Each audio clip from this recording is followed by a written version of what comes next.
You know, there's two things in this world that will always stay constant. Taxes and JoJo Siwa being in some sort of controversy. Like, I swear to God, bro, there isn't a month where she isn't going viral. Genuinely, I know, right? I think she's honestly kind of like Lily Tino. I mean, I don't think she's nearly as bad as Lily Tino, but I think both of them are trolls, and they like to outrage people. Entire page over the past week has just been JoJo Siwa drama. Like, the amount of hate for her right now is absolutely ridiculous. And let me just show you why. You want water? Another win for the deaf. And we thought karma was bad. Oh yeah, this video also has 50,000 comments. So there's... Yeah, I mean, there's a part of me that feels bad for her that she's like getting so much hate. But then there's another part of me that's like, you kind of deserve it because you literally are purposely trying to get negative attention by like releasing this god-awful song and by doing all these other stunts. So it's like I'm conflicted about it. A little bit of hate going around. And before I get into why she's so hated right now, we need to go back and understand what has happened to her over the past few years and how she somehow went from this to this to this. Alright, and if you somehow don't know who JoJo Siwa is, I literally have 3 videos on this topic. Just watch one of them. But essentially, well, I personally knew JoJo Siwa like long before she was like part of internet discourse.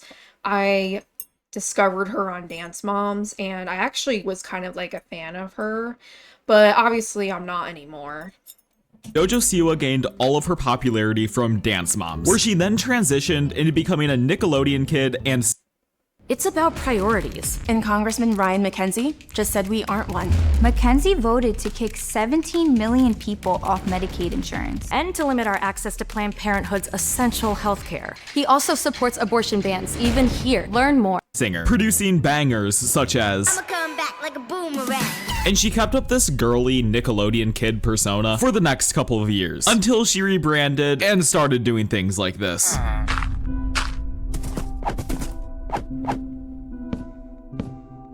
And if you thought that was bad, trust... I mean, you can have whatever opinion you want. You can think it's tacky or bad or whatever, but what she's doing really isn't that abnormal. At least for, like, a lot of female singers. I feel like female singers especially feel like they have to go through a lot of rebrands just to stay relevant. It's just something I've noticed. To me, it gets worse, because not only did she go through this crazy rebrand, she then started claiming that she invented gay pop. Like, what are we doing? First time with Columbia, I said I wanted to start a new genre of music, and they said, what do you mean? And I said, well, it's called gay pop. And they were like, what's that? And I was like, it's like K-pop, right? But it's gay pop. She then proceeded to follow this up by probably releasing the worst dance moves known to mankind, along with a song that destroyed her reputation. Like, some of these dance moves are absolutely diabolical, and I'm pretty sure a majority of it was rage bait, and it worked well, because this was probably the darkest era in JoJo's... I mean, I don't really get enraged about it. I just think it's like hilariously sad that like she's so desperate for attention. But yeah, I mean, the dancing is awful, the singing is awful, so it's sad in that part is like she just isn't talented. Siwa's history ever. It was just constant hate 24/7. Now, she essentially just kept releasing these mid-songs for the next few months. And obviously, there was the occasional controversy here and there. But the biggest one is definitely with Chris Hughes, where she literally cheats on her girlfriend live on TV. And I covered that entire situation. Yeah, I mean, that made a lot of us lose respect for her. But I also think it's not just the fact that she cheated, it's also the fact that she cheated with a man, and so it kind of changed her whole lesbian persona, and it disappointed a lot of people. In my last video, but it is absolutely ridiculous how far she tries to go to defend herself, even going on a podcast and saying this right here. It paints this picture of like infidelity and paints you as a villain. Don't paint it out to look like I cheated on you with him, because I did not. I will nail my feet into the ground and I will stand on that ground. I did not. I would not. And from here, it was just downhill. There's no other way to put it. The fans that she had before this incident just straight up left. Because why would you be a fan of someone that cheats on their partner live on television? And the craziest thing about this is that the moment she gets into a relationship with Chris Hughes, she comes out as not being a lesbian anymore. And Well, I think it's fair of her to do that, but it makes sense that a lot of her fans who are part of the LGBT community distance themselves from her, not just because of the cheating aspect, but because they think that she's not really someone they can relate to anymore. You know, and there's this whole like discourse about biphobia and whatever, and I think there's a good amount of validity to that, but I think it's really both of those things. It's not just the cheating, but it's also some of the stuff that JoJo has said in regards to that are a little bit problematic. Essentially claims that Chris changed her, which is crazy, especially because she's such a prominent figure in the LGBTQ community, and somehow it only took one man to make everything change. Like, I swear to God, this was a canon event for her or something, because the moment she got into a relationship with Chris Hughes, everything changed. She went from looking like this to looking like this. And yeah, I mean, I think that's all intentional on her end. You know, I think she is a grifter, and, you know, the LGBT, like, image just wasn't, like, profitable or edgy enough for her anymore. So she moved on to something else. Whether her relationship with Chris really is genuine or not, I think that's the main thing. And now we're caught up to present day, where she's releasing this god-awful music. And let me tell you, it is absolutely horrible. And the entire internet agrees with that general consensus. And now that I'm like 4 minutes into the video, I'm pretty sure I'm allowed to play a bit more of the song. And you'll see that the auto-tune is literally fighting for its life. It's hilarious.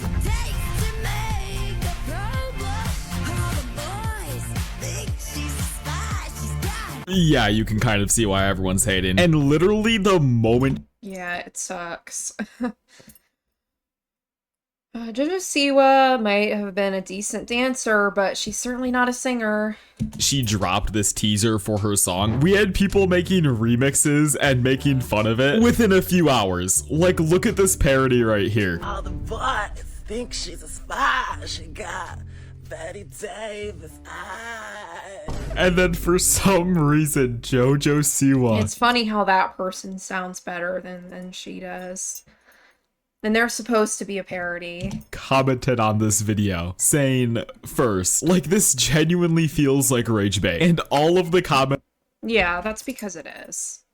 are talking about her commenting. Along with that, if you go to her main TikTok profile and look at some of the things she's posted over the past week, we have comments nearly getting more likes than her actual posts. This one saying, you have a hidden talent. It's sad, but like, she literally, I believe she knew that it sounded terrible, and she posted it anyway because she wants the attention. So how can you have sympathy for her? Keep it hidden. Like, oh my gosh. I genuinely think JoJo Siwa is like a genius at marketing, because she is more talked about than... I mean, I think she's good at like making people outraged, but I also think a lot of her content is lazy, and she really shouldn't be getting that much credit.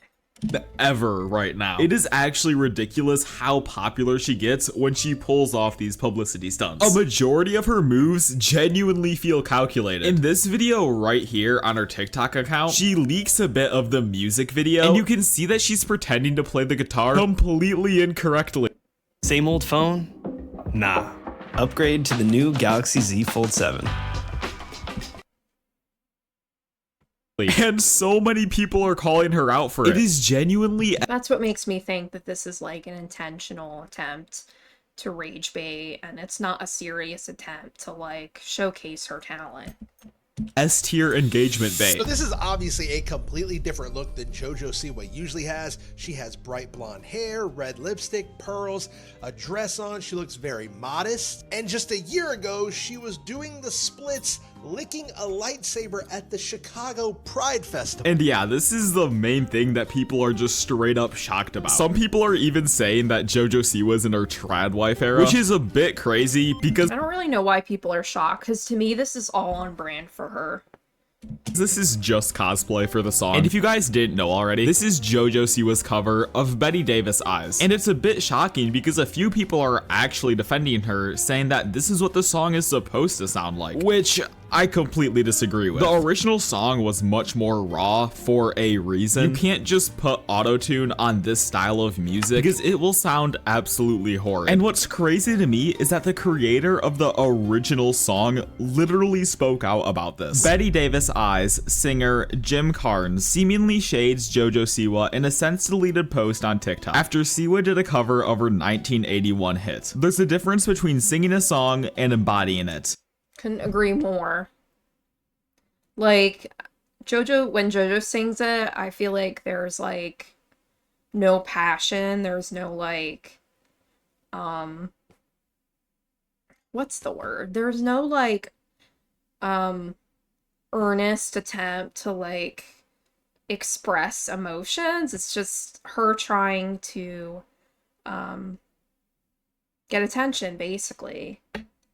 I've always believed that authenticity is what makes music timeless. I'm forever grateful to be the voice behind this one. I'd also like to mention that if you could like and subscribe, it'd be absolutely amazing. We just hit 150,000 subscribers, and honestly, it'd be super cool if we could hit 200. And the intro Siwa just So if you like my videos and want to see me again, make sure to subscribe. Anyway, back to the video. JoJo Siwa just added fuel to the pregnancy rumor fire, and the internet is losing it. Okay, I honestly hate text-to-speech, so I'm just gonna take over. Essentially, JoJo Siwa released this TikTok a few days ago where she played 2 truths and a lie. And the options were, I've never smoked a cigarette, I'm pregnant, and this song comes out on Friday. And obviously, the I'm pregnant one is a joke. But for some reason, the internet is just blowing this out of proportion and thinking she's pregnant now. Like, who knows? She could be, but once again, I'm pretty sure this is all engagement bait. Like, half the stuff she...